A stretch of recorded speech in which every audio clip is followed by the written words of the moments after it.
All right, get ready, because we're going deep into some really cool English expressions. Yeah. We're talking about the kind of stuff from our source, advanced everyday English, that, can really take your communication skills to the next level. I think what's really neat about this particular collection is that it's not just about, trying to sound impressive or anything like that. Yeah. It's more about understanding the subtle nuances of the language and how, these expressions can really add depth and richness and even a touch of humor to your conversations. Humor. Okay, now we're talking. So is this guide like a secret decoder ring for the English language? You could say that, yeah.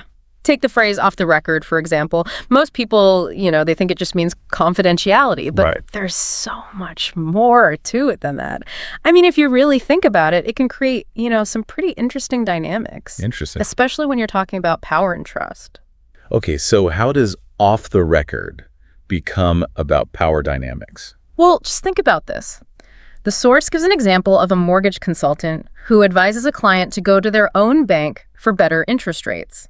Okay. But only off the record. Now, why would they do that?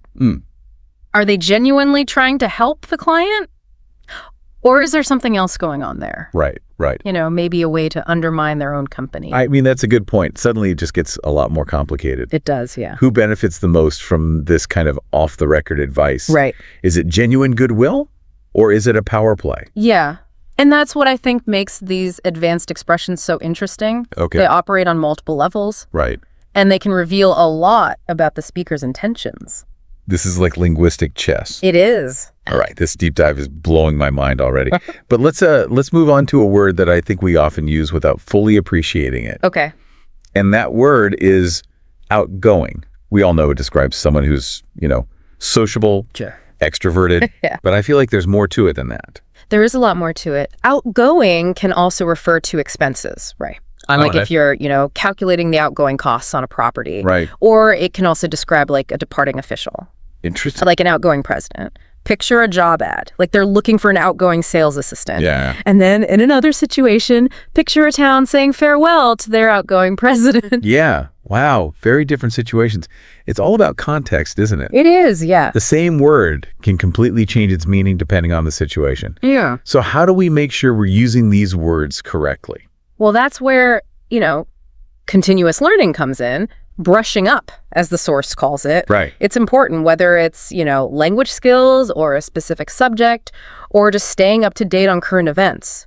Brushing up is what keeps our knowledge fresh and relevant.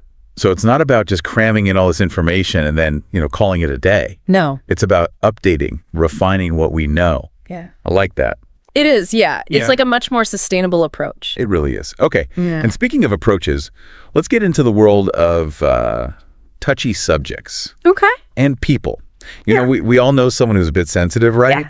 Takes criticism personally, gets offended easily. Oh, yeah, absolutely. I'm guessing there's more to this word than just, someone who's easily upset. There is. The example that the source gives contrasts touchy with thick-skinned. Okay. And it suggests a whole spectrum of emotional resilience. We all have different thresholds for what we find, offensive or hurtful. Right. And navigating those differences can be tricky. It's like we're all walking on eggshells sometimes. Yeah, it is a bit like that. So is being touchy always a bad thing? Well, that's a good question. And I think it's one that we can explore further as we, dig into all these expressions. I like it. Okay, let's shift gears for a minute and talk about something that can be both, comforting and incredibly frustrating. All right. Cliches. Cliches, yes. Those phrases we've all heard a million times. A million times, yeah. They've kind of lost all their meaning. Like I can practically hear a football manager saying, "We gave 110% out there." Yeah, exactly. Why do they persist? Why do we keep using them? That's a good question. I think part of it is that they provide a sense of familiarity and comfort. It's like a well-worn path in our brains, easy to follow, Right. and not very exciting. So how do we avoid sounding like a broken record? Do we need to ban cliches from our vocabulary? Well, that's an interesting question. It's one we'll definitely be getting into as we continue this deep dive. Okay, good. But first, I want to lay out another really versatile phrase. Ooh, lay it on me. I like this. Lay out. Yeah. To lay out It can mean, presenting information clearly. Right. Like laying out proposals in a booklet. Makes sense. It can also describe like designing a space, like laying out a garden. Okay. And of course, it can also mean, reluctantly spending money. Oh, I've been there. Like when you have to lay out a small fortune for unexpected car repairs. Oh, tell me about it. So laying out can be about like strategic planning, but also, the begrudging act of spending money you weren't planning on spending. Yeah, exactly. It covers quite a lot. Very adaptable phrase. It is. Sometimes I feel like a bit of a dog's body, especially in, the grand scheme of things. Oh, the dog's body, yeah. Running around doing those little tasks that nobody else wants to do. Well, our source actually has this fascinating story about Ted Davies. Okay. Now, he started his career as a football club. Dog's body, cleaning boots, doing odd jobs. Interesting. Now, Ted, he didn't let his, humble beginnings define him. Good for him. He used those experiences to learn and grow. Right. Eventually becoming a successful football manager. Wow. It's a good reminder. We shouldn't underestimate the value of those, even those seemingly insignificant tasks. That's inspiring, actually. Like they were almost laying the foundation for his, later success. Maybe we shouldn't dismiss the dog's body tasks so quickly. No, I don't think we should. Hidden opportunities there. All right, well, let's talk about something that is so crucial in the world of business. Okay. Breaking even. Breaking even. Yeah. The holy grail, right? It is for a lot of businesses, yeah. It's that moment when your income matches your expenses. Exactly. The source gives an example of a business hoping to break even in its first year. Okay. Which, can be a tall order. It signifies stability. Right. And then, once you've achieved that balance, then you can start thinking about growth and expansion. Yeah. It's like you've built a solid foundation. Yeah. Now you can add a few floors. But what happens when we're so busy, building that we end up with a huge backlog? Oh, the dreaded backlog. Yes. It can really feel overwhelming. It can. Whether it's paperwork or, patients waiting to see the doctor or even just our own to-do list. It never seems to end. That's true. So backlogs can be everywhere, not just at work. They really can. But are they always a bad thing? Well, it depends. They can be a sign that you're in high demand. Right. But they could also be a sign that something needs to change. Okay. Maybe you need to streamline your processes. Makes sense. Delegate tasks. Right. Or even just say no more often. It's like a wake-up call. It can be, yeah. We need to reevaluate how we're managing our time. Yeah. Okay, let's move on to another communication skill that I think is often overlooked. All right. And that is going beyond just getting the gist of something. Oh, yeah, getting the gist. I think it's like, reading those spark notes for a book. Yeah. You understand the basic plot, but you miss all those nuances. Right, the character development. Exactly. The beautiful language. It's like you're skimming the surface. Yeah, you are. You might see a couple of pretty fish. Right. But you're missing the whole ecosystem down there. So how do we move beyond getting the gist and really engage with, the information? Yeah, that's a really good question. One that I think we should explore a little further as we continue our deep dive into advanced everyday English. Let's do it. But first, I think we should shift our attention to something a little more exciting. The world of the up and coming. Ooh, yes. The up-and-comers. I like that. Those individuals or those trends that are poised for, greatness. This source gives a great example. Young politicians who are already skilled at, navigating legislation, foreign languages. Wow. It's like they're already fluent in the language of power. They are. They're the rising stars. How do we identify these future leaders? Well, I think it's a combination of factors. Okay. They often possess, a unique blend of talent, vision, and this willingness to challenge the status quo. It's like they're already writing the next chapter of history. Yeah, they are. While the current chapter is still being written. But is it always about being bold and disruptive? That's a great question. And it's one that we will delve into further as we continue our exploration of advanced everyday English. All right. Sounds good. So we were talking about these young, up-and-coming politicians. Right, those rising stars. But, up-and-coming isn't just limited to people. It can apply to, trends and ideas as well, things that are, gaining momentum. Right, on the verge of becoming the next big thing. Yeah. So how do we spot these trends? Is there like a secret formula or something? I wish there was. But I think it's a matter of, paying attention, keeping your finger on the pulse, so to speak, reading, observing, talking to people, really immersing yourself in the world around you. So it's about being curious, staying informed. Exactly. And also, not being afraid to think outside the box, challenge those conventional assumptions. Okay, so be curious, challenge assumptions. Yeah. Got it. Now let's talk about something that can be a little bit tricky. Right. The whole idea of, framing our thoughts. Framing, yeah. How we use language to shape the way that people perceive our message. Because it really does matter, doesn't it? It does, yeah. Even those seemingly simple choices like, active versus passive voice or, choosing specific adjectives, it can have a huge impact. It can. The example that the source gives is the phrase up in the air. Okay, up in the air. On the surface, it just means, uncertain. Right, like plans for the weekend that haven't been finalized. Exactly. But the way we use it can convey a whole range of emotions. Right. Imagine like a business owner telling their employees that their jobs are up in the air. Oh, yeah. Because of financial difficulties. Oh, that takes on a whole new meaning. It does. It's suddenly loaded with anxiety, Yeah. uncertainty. So it's not just the words themselves. No. It's how we use them. Yeah, it's about creating a mood. Okay. So much to think about. All right, another expression that we all encounter from time to time, and it's not always pleasant. Right. To rub someone up the wrong way. Oh, yeah, we all know that person. Ugh, yes. That person who just, I don't know, they just get under your skin. They do. And they might not even mean to. Right. But something about them, just rubs us the wrong way. So why is that? Why do some people have that effect? It's a good question. Is it a personality clash? A difference in values?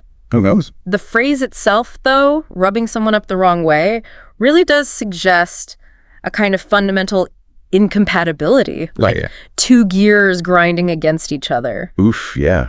Creating that friction. Yeah, and friction can, generate heat. Ooh, I see where you're going with this. And rubbing someone up the wrong way, well, that can lead to conflict. Yeah. Resentment. Right. Even like a breakdown in communication. Okay.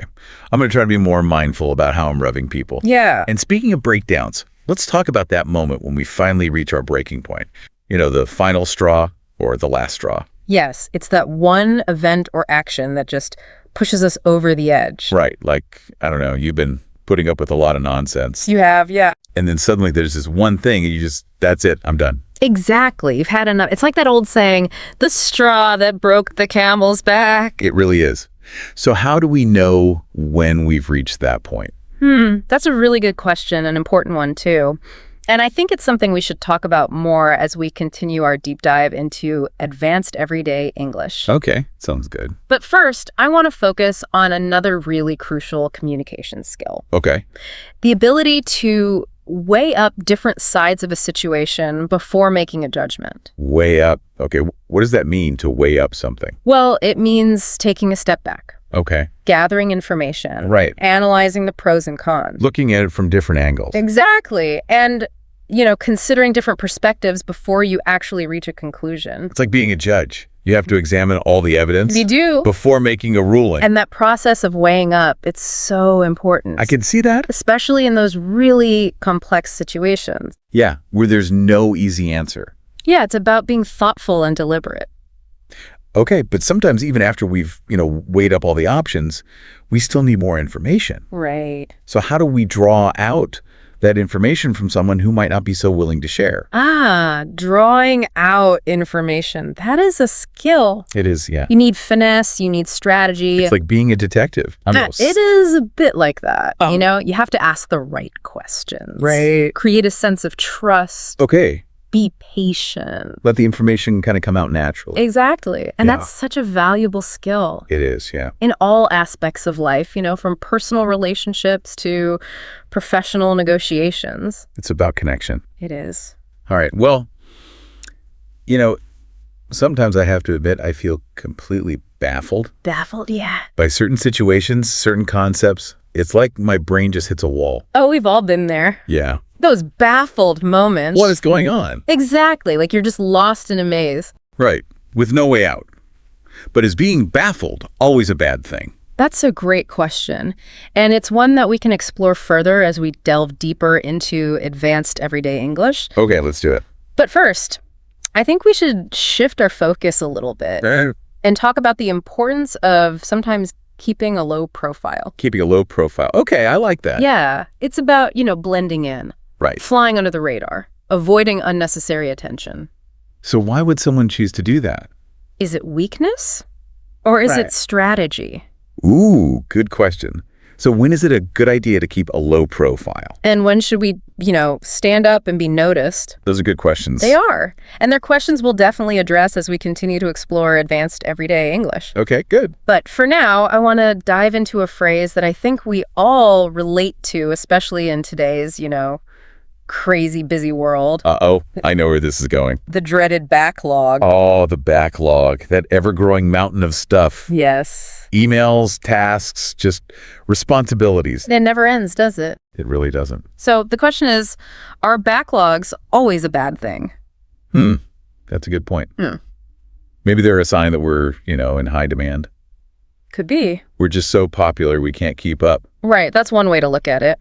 But they could also be a sign that something needs to change. Right. Maybe you need to, streamline those processes, Yeah. delegate some tasks, Okay. or even just say no more often. It's about setting boundaries. It is, yeah. So sometimes a backlog is a wake-up call. It can be. We need to reevaluate how we're spending our time. Absolutely. Okay, so speaking of reevaluating, let's talk about a concept that's particularly relevant in the business world. All right. Breaking even. Breaking even. Yeah, the dream, right. For any entrepreneur. It is. It's that point when your income finally matches your expenses. Exactly. No profit, but no loss either. You're in the black. You are. The source gives the example of a business hoping to break even in its first year, which, can be a huge accomplishment for a new business. It's a sign of stability. It is, yeah. And it kind of lays the groundwork for future success. So it's like you've weathered the storm. Yeah. You've reached safe harbor. But what happens when we face, setbacks? Right. Challenges. How do we push through and come through those tough times? That is a really great question, and it's one that I think we should spend some time discussing as we delve deeper into advanced everyday English. I like it. But for now, I want to shift our focus to something a little more extraordinary, the realm of the unheard of. Ooh, okay, the unheard of. I like that. Yes, it refers to something so rare. Right. Or so unusual that it defies our expectations. Like stumbling upon, I don't know, like a hidden oasis Yeah, in exactly. the middle of the desert. It's a moment of surprise, Yeah. and wonder. It challenges our assumptions. Okay.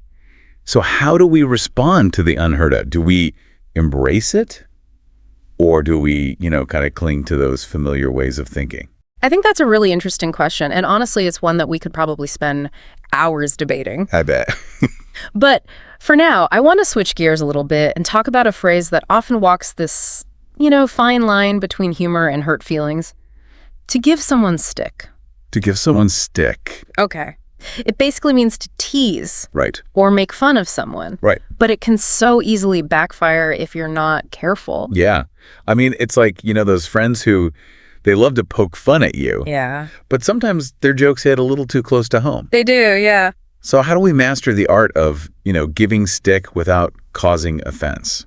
That is the million-dollar question. It all comes down to understanding your audience. Right. Their sense of humor, the context. Right. Sometimes, a little bit of teasing can strengthen a bond. Sure. But sometimes it can create, tension and resentment. Yeah, it's a delicate dance. It is. Okay.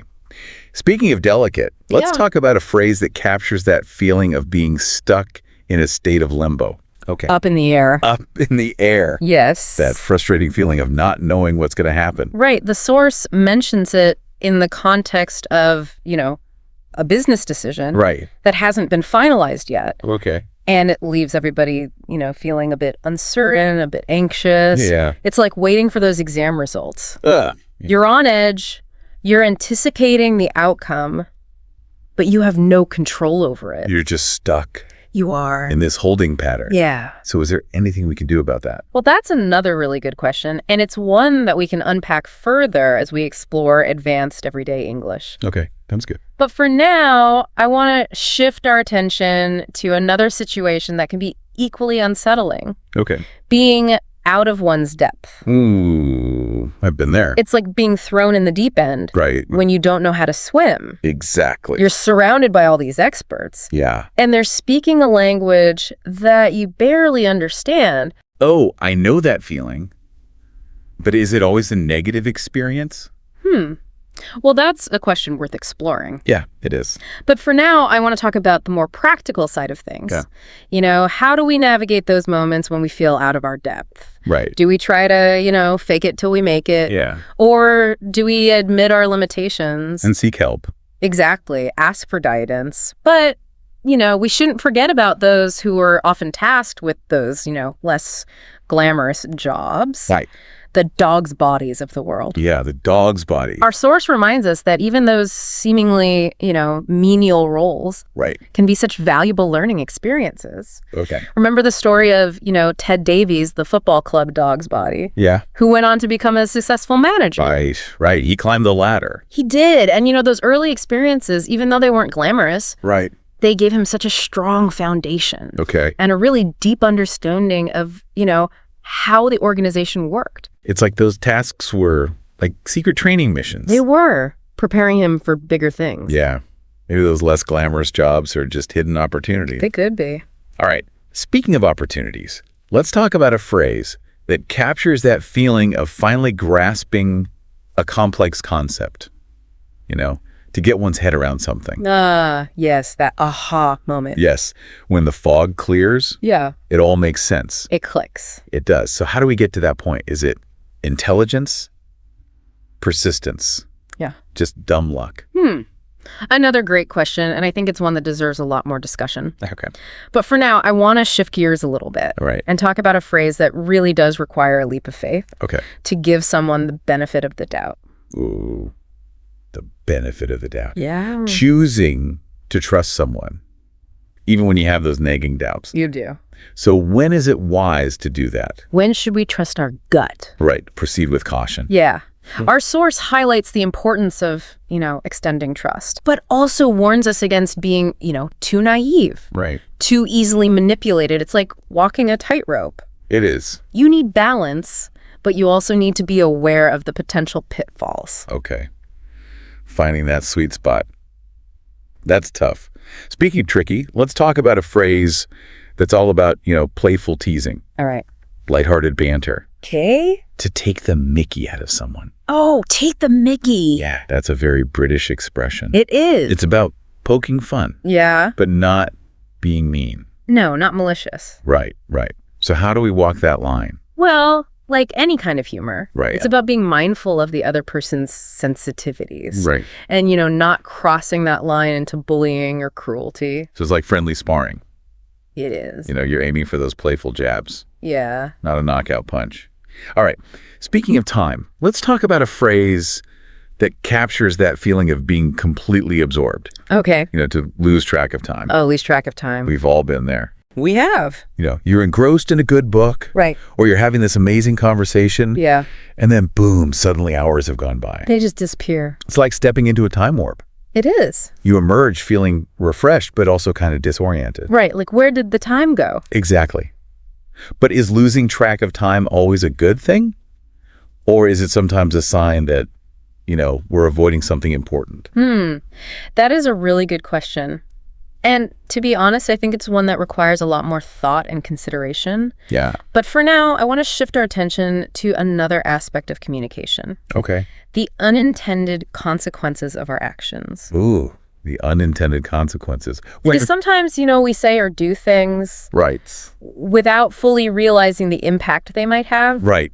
Like those ripple effects. Exactly. And, the word unwittingly captures that perfectly. Okay. Unwittingly. Doing something without realizing the full consequences. Oh. The source gives an example of, someone unwittingly leaving another person stranded Oh, no. in a really chaotic situation. Well, that's a tough one. It is, yeah. A classic case of, good intentions gone wrong. It really is. So how do we avoid those kinds of, unwitting blunders? Well, I think that's a question we need to delve into a bit deeper. Okay. As we explore the world of advanced everyday English. Sounds good.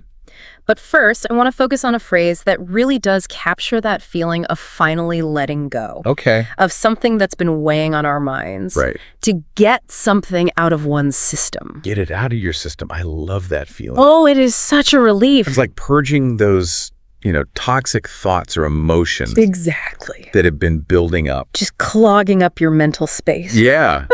But is it always a good idea to, get things out of our system? Well, it depends. Our source talks about, the benefits of expressing yourself authentically, but also, it acknowledges that sometimes, it can lead to hurt feelings. Right.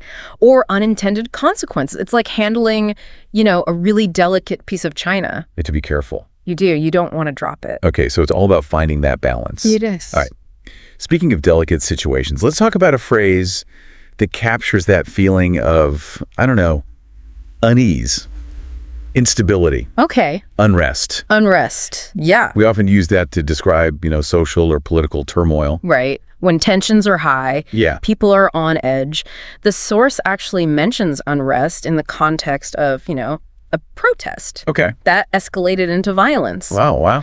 It's a reminder that, when frustrations reach a boiling point, things can spiral out of control Yeah. pretty quickly. It's like watching a pot of water Yeah. slowly heat up. Yeah. And then suddenly boil over. So what can we do to, address those root causes of unrest? Prevent those situations from escalating? Is it dialogue? It's a really good question. It's a big question. It is. And to be honest, it's one that we could probably spend hours unpacking. Yeah, for sure. But for now, I want to shift gears a little bit and talk about a phrase that's all about financial abundance. To rake it in. Oh, rake it in. Okay. Yeah. Evoke those images of, Money, money, money. scooping up piles of cash. Yeah. A true sign of success. It is. But is raking it in just about money? Good question. Or is there more to it? I think there might be. Mm-hmm. And I think it's something that we should definitely explore further as we continue our deep dive into advanced everyday English. Okay, let's do it. But first, I want to talk about another aspect of language learning. Okay. And that is the importance of going beyond just, skimming the surface. Skimming the surface, Yeah. right? Like reading the Wikipedia entry instead of the whole book. Exactly. The source really does emphasize the importance of engaging with information on a deeper level. Delving into those details, Right. uncovering the hidden layers of meaning. It's like the difference between looking at a painting from afar Yeah. and studying it up close. You get so much more out of it. You do. It's about depth of understanding. That's where the real insights lie. Oh, why? Okay, speaking of insights, let's talk about a word that captures that feeling of utter astonishment. All right.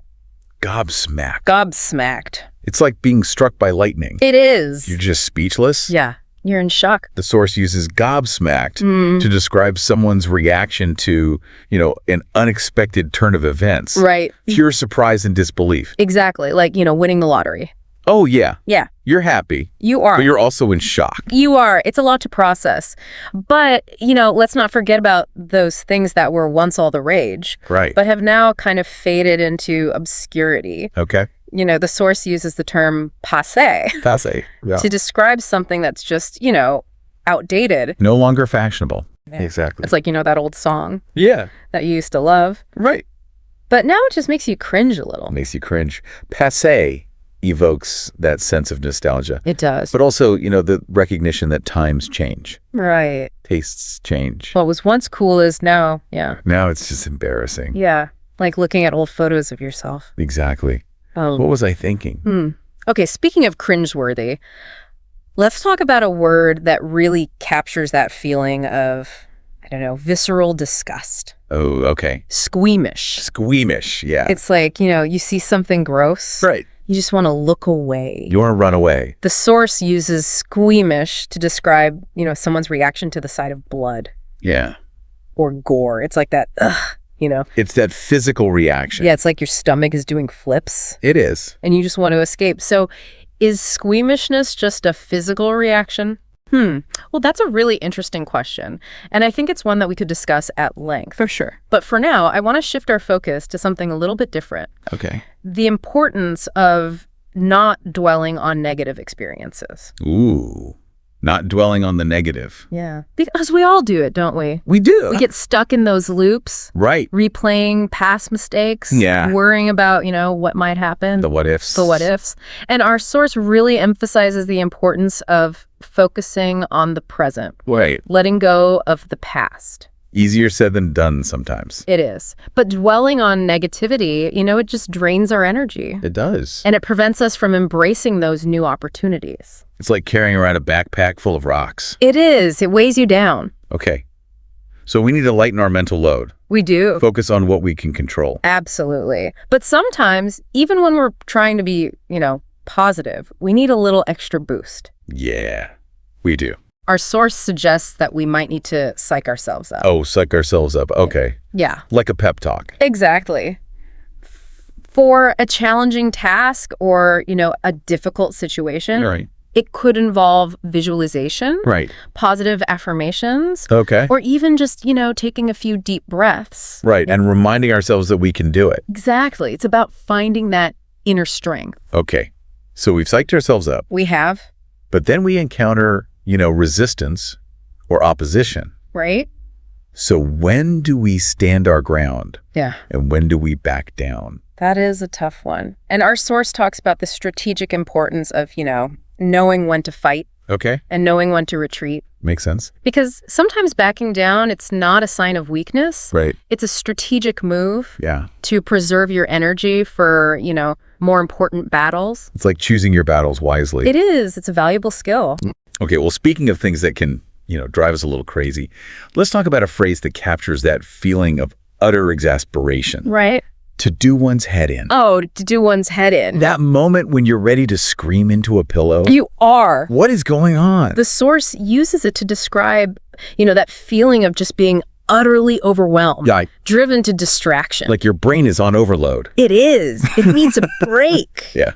It's like trying to, assemble that piece of furniture. Right. Where the instructions make absolutely no sense. Exactly. And you just want to give up. You just want to chuck the whole thing out the window. Yeah. So how do we manage those moments when, our heads are about to explode? Well, that's a great question. It is. And it's one that we'll definitely unpack further as we continue to explore advanced everyday English. Okay. But for now, I want to focus on a word that captures that feeling of, something being ongoing Okay. and seemingly inescapable. Right. Perpetual. Perpetual. Okay. Like, I don't know, that dripping faucet Yeah. that you can never, quote, seem to fix. Exactly. A constant source of annoyance. Yeah.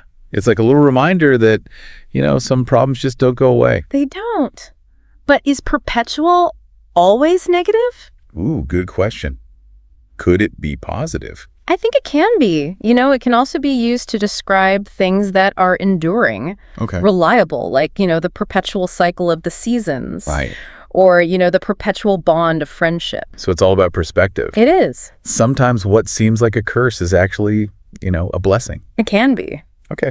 Well, speaking of things that can be both good, and speaking of things that could be both good and bad, let's talk about a word that captures that feeling of, disappointment or even pity. Pathetic. Pathetic. Yeah, that's a tough one. It is. It's like, I don't know, like watching someone trip and fall and you feel bad for them. Right. But you also can't help but chuckle a little bit. Yeah, it's like, the source uses it to describe a performance that's just so lacking in effort or skill that it's almost painful to watch. Right. It's that, like someone tells a joke and it just falls flat. Yeah. And you just cringe hoping they'll recover. Yeah. But is it ever okay to call someone or something pathetic? Isn't that a little harsh? It really depends. Sometimes, it's used in a more lighthearted way. Like Yeah. if you're teasing a friend about their terrible cooking. Sure. But when it's directed at someone's efforts or character, then yeah, it can be pretty cutting. Okay. So we have to be careful. We do. Words can have a big impact. Speaking of impact, Yeah. let's talk about a phrase that's all about challenging someone's authority. Oh, yeah. To call their bluff. Call their bluff. That's a bold move. It is. Our source uses it in a situation where one person suspects that the other person is exaggerating or lying about their position. Right. It's basically saying, I don't believe you. Prove it. Right. It's a risky move. It is. Because if you're wrong, you could lose a lot. Yeah. But if you're right, you gain the upper hand. So it's a gamble. It is. Okay, so high stakes. Let's move on to a word that has a much more positive connotation. Okay. Adept. Adept, yeah. That suggests, a high level of skill. Right, like expertise. It's like, I don't know, that friend who can solve a Rubik's Cube in seconds. Yeah, exactly. Or that colleague who can just whip up a brilliant presentation Right. and make it look so easy. You do. Our source actually highlights someone who's adept at, reaping the rewards of their actions. So it's not just skill. Right. It's also, shrewdness. Right. Strategic thinking. Like they know how to, make things happen. Yeah. But even the most adept individuals can get caught up in a frenzy every now and then. Oh, a frenzy. Yes. Right, that feeling of, I don't know, uncontrolled energy. Right, like a whirlwind. Yeah, whirlwind of emotions. Yeah, factions. Like being swept away by a current. It is a bit like that, isn't it? You lose control. You're just along for the ride. You are. But frenzies, Yeah. they don't last forever. Eventually things start to settle down. They do. And we enter this period of, well, dwindling. Dwindling. Yeah, it suggests, a gradual decrease. Like a fading light. Exactly. Or, I don't know, a melting ice cube. Yeah, that feeling of something slowly slipping away. Right. Like the end of summer. It is a bit like that. But even in the midst of decline, we can experience, those sudden upsurges Oh, yeah, an upsurge, yeah. of energy or activity. It's that sudden increase. It's like a wave crashing on the shore. It is. Or, I don't know, a geyser erupting. That feeling of, momentum building. It's like your favorite band announcing a reunion tour. Exactly. Suddenly you're full of excitement. Yeah, yeah. But change doesn't always happen overnight. Sometimes it's a more gradual process, phasing in new ideas or practices. Phasing in, yeah. It suggests a more deliberate approach. Right, well planned. It's about creating a smooth transition. Right. Minimize the disruption. Exactly. It's like easing into a cold swimming pool. It is a bit like that, isn't it? Dip your toes in first. Yeah. But sometimes we also need to phase out those things that aren't serving us anymore. Phase out, yeah, that suggests a gradual removal. Right. Like, slowly reducing our dependence on fossil fuels. Okay. Or discontinuing a product. It's like decluttering our lives. It is. Getting rid of the old to make way for the new. But change, whether it's phased in or out, can sometimes leave us feeling a bit, well, jaded. Jaded, yeah. It's that sense of, weariness or disillusionment. Right, like you've just had enough. You have. The sparkle's gone. Yeah. It's like eating too much candy. Yeah, exactly. It was fun at first. It was. But now you just feel sick. So how do we combat that jaded feeling? Do we need, like, a complete life overhaul? That's a really good question.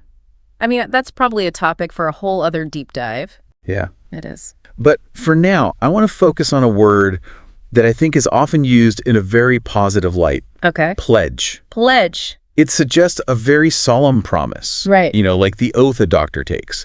Or the commitment a couple makes on their wedding day. A vow. Yeah. It implies that deep sense of responsibility. Okay.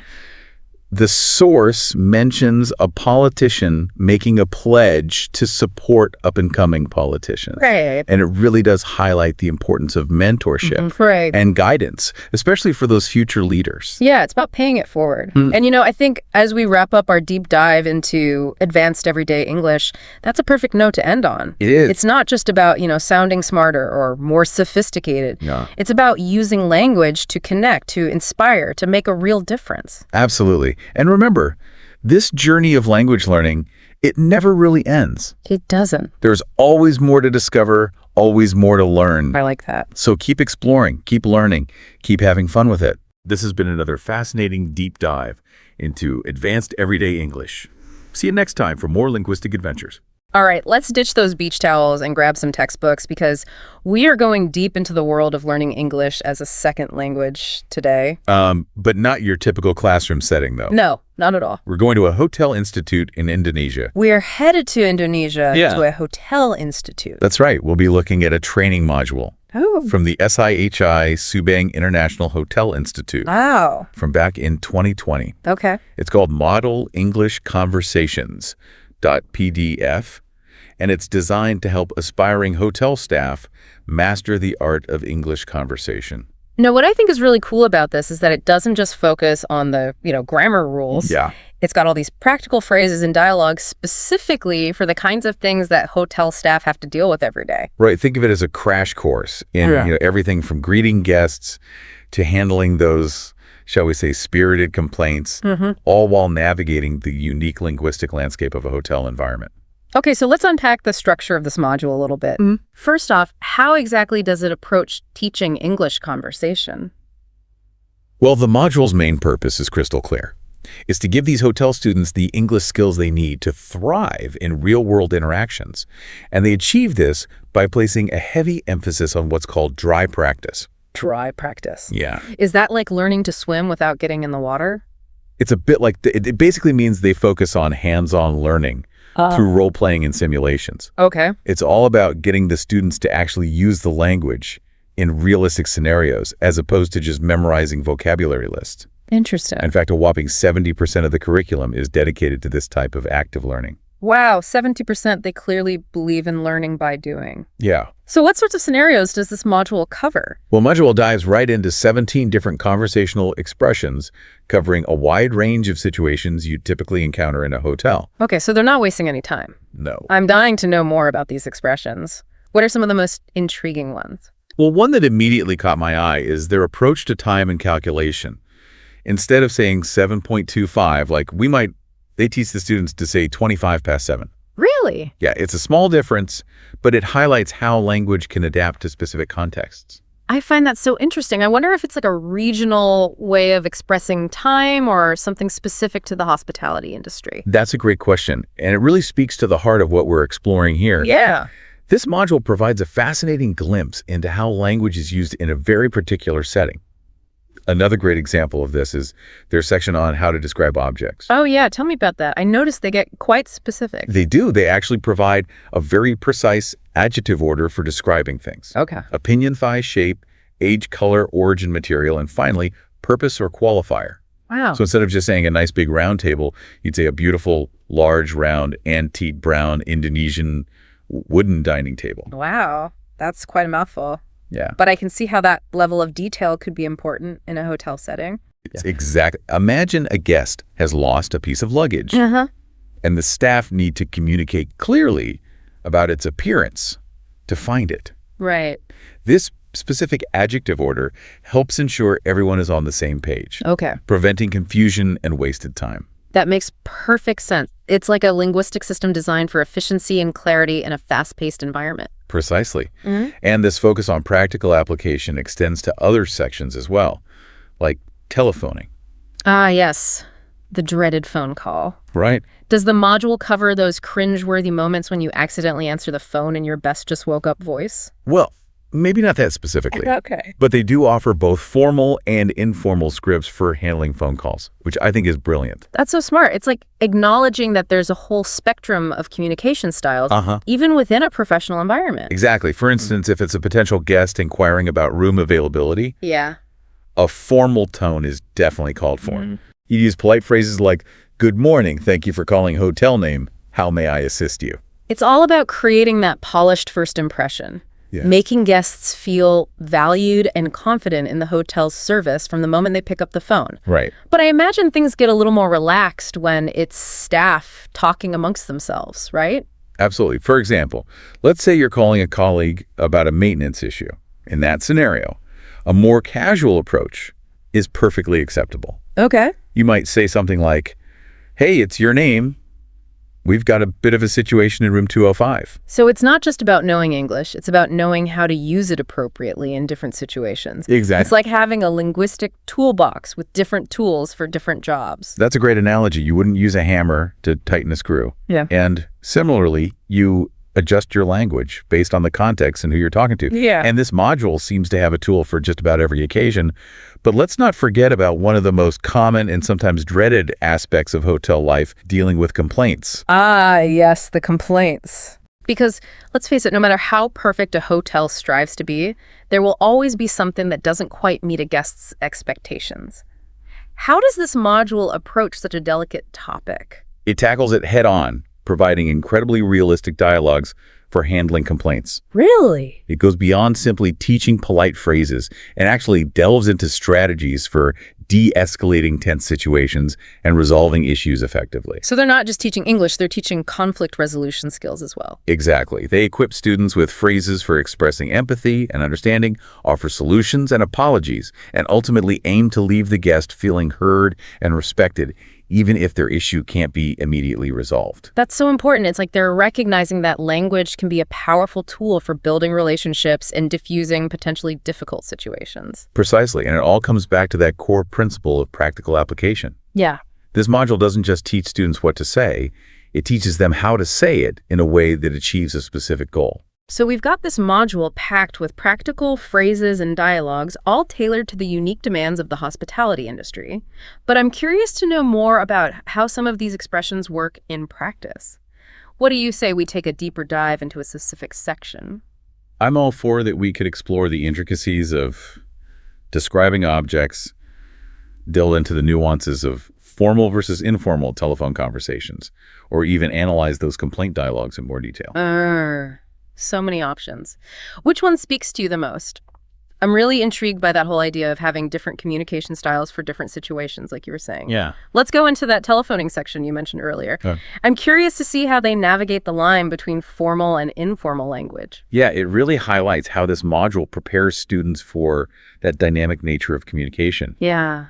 In a hotel environment, it's not just about knowing English, it's about knowing when to kind of switch gears and adjust your approach based on, who's on the other end of the line. Exactly. It's like they're learning to read the room. Yeah. Even when there's no room to read, just a voice on the phone. Right now, imagine you're a receptionist at this hotel. Okay. And the phone rings. Okay. If it's a potential guest calling to inquire about room availability, you'd instinctively adopt a more formal tone. Right. The module gives examples like, "Good morning. Thank you for calling a hotel name.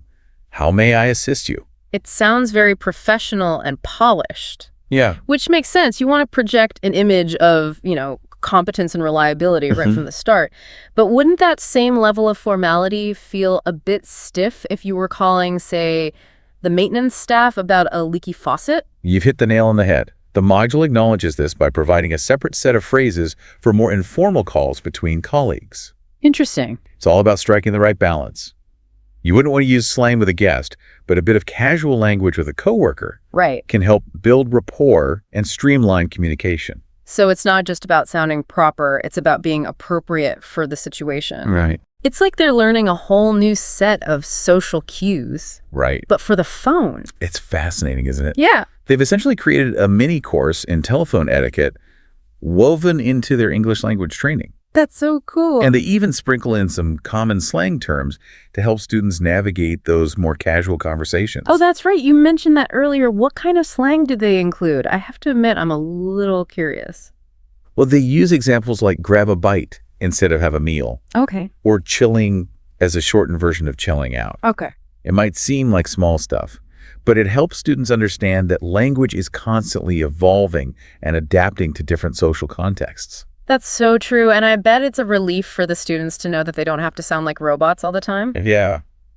But I can also see how teaching slang could be tricky. Yeah. There are so many regional variations, and it can change so quickly. You're absolutely right. That's why it's crucial for language instructors to stay up to date on the latest trends and tailor their teaching to the specific needs of their students. Right. In this case, I imagine they're focusing on slang terms that are common in Indonesia and relevant to the hospitality industry. That makes sense. It's like they're giving these students a secret decoder ring for navigating the complex world of English as it's actually spoken, not just how it appears in textbooks. I love that analogy. And it's not just about understanding the words themselves. It's about grasping the subtle nuances of tone, formality, and cultural context. It's making me think about how often we take those nuances for granted in our own native languages. Right. We switch between different communication styles so effortlessly that we don't even realize we're doing it. It's like a dance, isn't it? We instinctively adapt our steps to the music and our partner. Yeah. And when you're learning a new language, you're essentially learning a new dance routine. That's a beautiful way to put it. And this module is like a crash course in the most essential steps for anyone hoping to dance their way through the world of English conversation in a hotel environment. Exactly. And it's not just about individual steps. Right. It's about understanding the overall choreography. Okay, so we've seen how this module equips students with the skills to handle both formal and informal phone calls, which is a pretty impressive feat. Yes. But I can't help but wonder, what about those situations that go beyond a simple phone call? Yeah. You know, those face-to-face encounters where things can get a little, shall we say, heated? You're talking about the complaints section, right? Exactly. Those moments of truth. Yeah. It's fascinating how this module doesn't shy away from these challenging scenarios. Yes. It dives right into the heart of conflict resolution, equipping students with the linguistic tools to navigate those choppy waters. I am so impressed by how they've managed to turn potentially negative situations into valuable learning opportunities. Right. It's like they're saying, hey, complaints are going to happen. Yeah. So let's make sure you're prepared to handle them with grace and professionalism. And remember, this isn't just about smoothing things over. It's about empowering the students to communicate effectively, even under pressure. Yeah. They're learning to express empathy, offer solutions, and ultimately aim for a resolution that leaves both parties feeling respected. It's like they're being trained as linguistic diplomats, ready to negotiate peace in the realm of customer service. It makes you realize how much power language holds in those situations. Yeah. A well-chosen phrase can de-escalate a tense exchange and turn a potential PR disaster into a positive interaction. Absolutely. This module highlights how language can be a bridge connecting people even when their expectations haven't been met. Yeah. It's about building relationships even in the midst of a complaint. So we've explored how this module tackles everything from time-telling to telephoning, all with a focus on equipping students with the practical English skills they need to thrive in a hotel environment. But what does this all mean for our listeners? Well, I think it offers a valuable lesson for anyone learning a language, whether it's for professional or personal reasons. Yeah. It's not just about memorizing grammar rules and vocabulary lists. It's about understanding how language functions in the real world, how it adapts to different social contexts, and how it can be used to achieve specific goals. It's about being aware of those subtle nuances we talked about earlier, knowing when to shift gears between formal and informal language, and even mastering the art of turning a complaint into a constructive conversation. Exactly. And this module provides a wonderful example of how those principles can be applied in a very specific setting. It's like they've given us a glimpse into a secret world of language. Yeah. Where phrases have a power beyond their literal meaning, and it makes you wonder what other hidden corners of language are out there waiting to be explored. That's a great question to leave our listeners with. Yeah. We've seen how English is used in a hotel environment in Indonesia. Right. But what about other professions? What about your own line of work? What unique vocabulary and expressions do you use to navigate your professional world? It's a fascinating thought, isn't it? Language is constantly evolving, adapting to new environments and challenges, and who knows, maybe you, dear listener, are shaping the future of language in your own unique way. Perhaps this deep dive has sparked a curiosity in you to explore those linguistic frontiers. Yeah. Who knows what fascinating discoveries await? And on that note, we'll leave you to ponder those possibilities. Thanks for joining us on this deep dive into the world of English conversation Indonesian hotel style.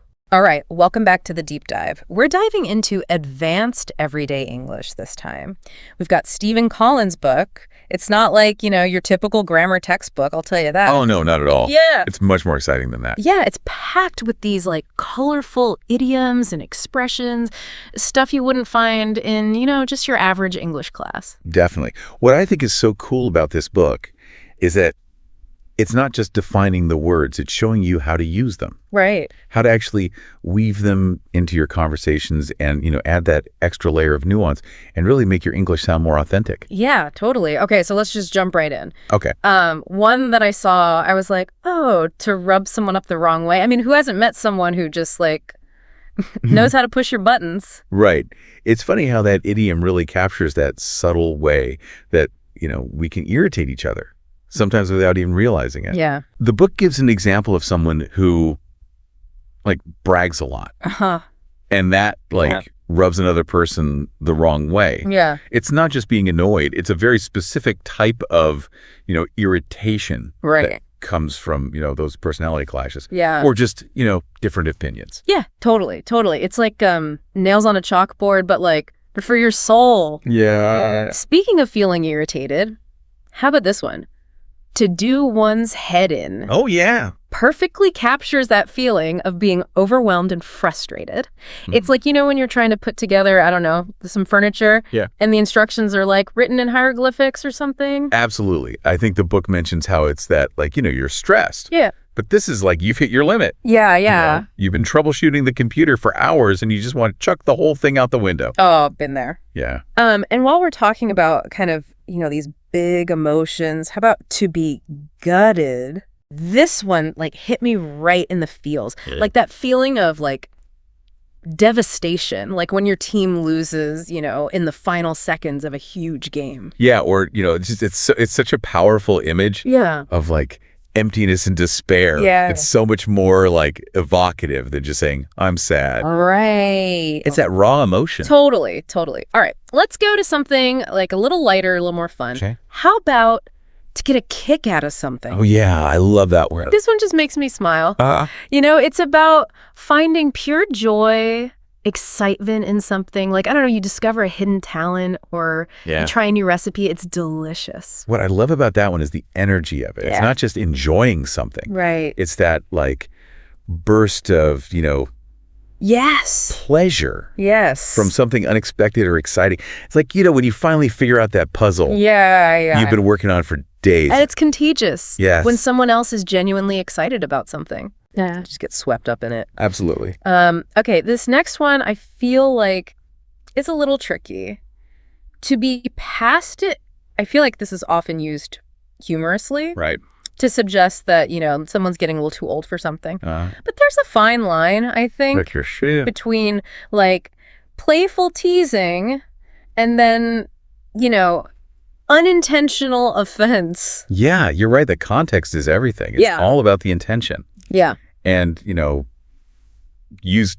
can be that lighthearted way to acknowledge, Yeah. time is passing. Right. But, if it's not used sensitively, it can be dismissive, Right. even ageist. Yeah. So, think before you speak. Yeah, Especially yeah. with things like that. Okay, back to some fun ones. Once in a blue moon.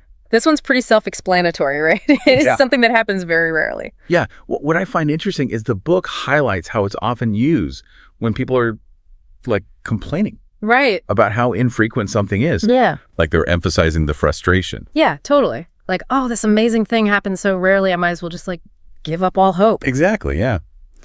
Okay, so for the go-getters out there, we've got to psych oneself up for something. Oh, yeah. This is all about mental preparation, positive self-talk.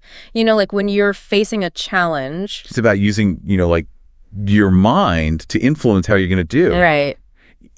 Think of an athlete visualizing their success before a big competition. Yeah. Or, a musician calming their nerves before a concert. Yeah. It's really interesting how language can be used as that tool Yeah. for, self-motivation. Right. Totally. And empowerment. And sometimes we need all the mental strength we can get. Yeah, for sure. Especially when, shall we say, we are skint.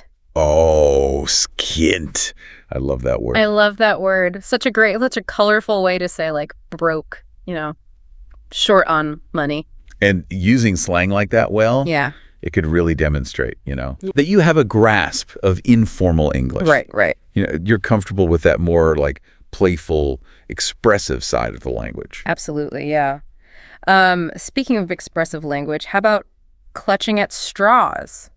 This is such a vivid way to describe that feeling of desperation Oh. when you're holding on to the slimmest sliver of hope, even when logic is telling you it's probably not going to happen. What's so interesting about this one is where it comes from. Okay. It's actually from the image of a drowning person, Oh, wow. desperately grabbing anything, even straws, to stay afloat. Wow. So it just perfectly encapsulates that feeling. Wow. That is so interesting. Okay, and last but not least, we have one that's shrouded in a bit of mystery. Okay. A dark horse. That person who seems to come out of nowhere and surprise everyone. Uh-huh. Hidden talents, unexpected success. I love that one. It's a good reminder to never underestimate anyone. Yeah. Even those who fly under the radar. Yeah, for sure. It's like discovering a hidden gem, Yeah. or witnessing a burst of brilliance. There's a certain thrill to that, Absolutely. And dark horse is a really great example of how language evolves over time. Okay. It started in horse racing, Right. referring to a horse whose abilities were unknown, Mm. but now it's applied to all kinds of situations. Wow, so cool. I don't know about you, but I feel like my vocabulary has just expanded tenfold already. I know, we've only just scratched the surface here. Yeah. But I think what's so important is that, mastering these idioms It's not just about memorizing definitions. Right. It's understanding those subtle nuances, the cultural context, Yeah. and really how they can add, depth and richness to the way you communicate. Totally. It's about taking your English from, like textbook perfect to like native speaker fluent. Exactly. That's a journey worth taking, I think. It really is. Yeah. But, what strikes me about these idioms is that they're not just about sounding impressive. They're about capturing those subtle shades of meaning that can be so hard to express with simpler vocabulary. Yeah. They really are. It strikes me is that they're not just about sounding impressive. Right. It's about capturing those subtle shades of meaning that, like, you wouldn't be able to express with simpler vocabulary. That's so true. Like, you wouldn't say, I'm feeling a bit, rubbed up the wrong way by this situation. It doesn't have the same impact. No, it really doesn't. And I think that's why, mastering these expressions can really elevate your English. It's like having this whole new set of tools to express yourself more precisely, more authentically. It's about painting a more vivid and colorful picture with your words. And speaking of colorful language, what about slang? Oh, yeah. The book mentioned, like, skint as an informal way to say that you're broke. Yeah. And I just love how slang can just add personality and a sense of familiarity to a conversation. Absolutely. Yeah. And being able to use slang appropriately, I think, is a sign of, like, really advanced language proficiency. Great. Shows that you understand the nuances of informal communication. Yeah. You're comfortable stepping outside of that, like, textbook English. But, knowing when and where to use slang is key, right? You don't want to accidentally offend someone by using a term that's too casual or inappropriate. Exactly. It's all about reading the room and adapting your language to that social context. Yeah. And, that's a skill that comes with practice and, exposing yourself to different communication styles. Yeah, totally. It's like learning the unspoken rules of a new culture. Yeah. But, through language. For sure. One thing that really struck me when I was reading this book was the power of imagery in language. Like, so many of these idioms create such vivid mental pictures. Yeah. And that makes them so much easier to remember and understand. Absolutely. Think about clutching at straws. That image of a drowning person. Right. Desperately trying to grab at anything, even straws, to stay afloat. Right. It's so powerful. Yeah. And it perfectly captures that sense of desperation, Yeah. the dwindling hope. And that visual connection makes it stick. It's not just a phrase. It's like a story. And stories are powerful tools. They are. And that's what's so great about advanced everyday English. It's not just a collection of idioms. Right. It's like a guide to unlocking the storytelling potential of English. Right. It's about understanding how these expressions can add depth and humor, emotional resonance, all of that.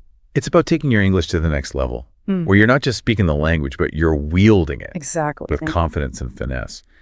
And that brings us to, I think, a really important point. Context is everything. Yes, it is. We talked about it with slang, like social context, but it really applies to all aspects of advanced English. Right. What might be considered polite or appropriate in one culture Right. could be super offensive or inappropriate in another. It really could. So cultural awareness is key.